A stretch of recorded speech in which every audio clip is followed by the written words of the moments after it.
Make no mistake, change doesn't fail on its own. It fails because people resist it. So if we're going to bring about genuine, positive change to our organizations, our industry, our communities, or even throughout society as a whole, we need to anticipate, build strategies, and overcome that resistance. The tool we use to do that is called a resistance inventory. Our research has identified 5 categories of resistance. So the first thing we do when we sit down with an organization that wants to bring about change, we go through each category and ask, who is going to resist in this way?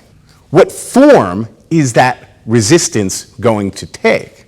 And how can we best mitigate it? Now, 4 of these categories are rational forms of resistance. And the last category, however, is not. The first category is lack of trust.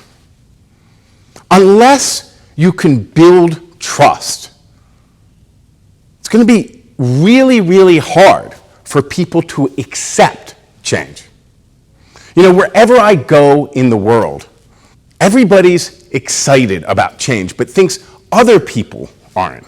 The top executives, they say that they want change, but they can't get the rank and file to go along.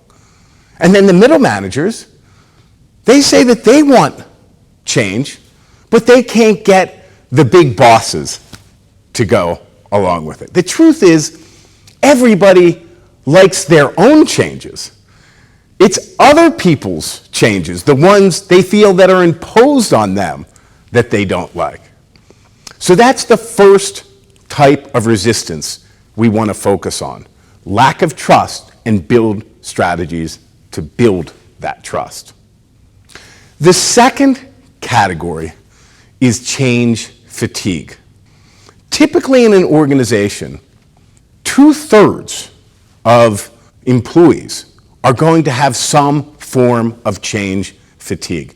Too many initiatives and too many of them fail. So when they hear of a new transformational initiative, they're going to wait because everybody is disrupted to death. So that's the second category of resistance. The third category of resistance are competing incentives or commitments. Competing incentives are external. That happens when we're paid to do one thing but asked to do another, or we're asked to do something but it's going to hurt us in some way. A competing commitment is more internal. These are commitments we make ourselves. For instance, when a manager wants to delegate more, but also likes to see herself as a hands-on executive. That's an example of a competing commitment. The fourth type of resistance is switching costs. And there's always going to be switching costs when we go from doing things one way and doing them another. So we always want to look at how we can reduce or mitigate that friction. Those 4 are rational roots of resistance. The last type of resistance is irrational. It's to do with identity, dignity, and sense of self. We all form attachments to people and ideas and other things. And when we feel those attachments are threatened, we often act in ways that don't reflect our best selves. That's why anytime we set out to bring about change, there's always going to be those who really aren't going to like it, who are going to feel that it threatens them in some way.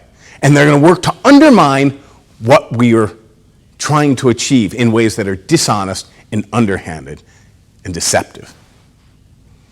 And once you're able to internalize and understand that, you can begin to move forward. If If you're going to bring genuine change about, you need to anticipate, build strategies, and overcome resistance. And the way to start is with the resistance inventory.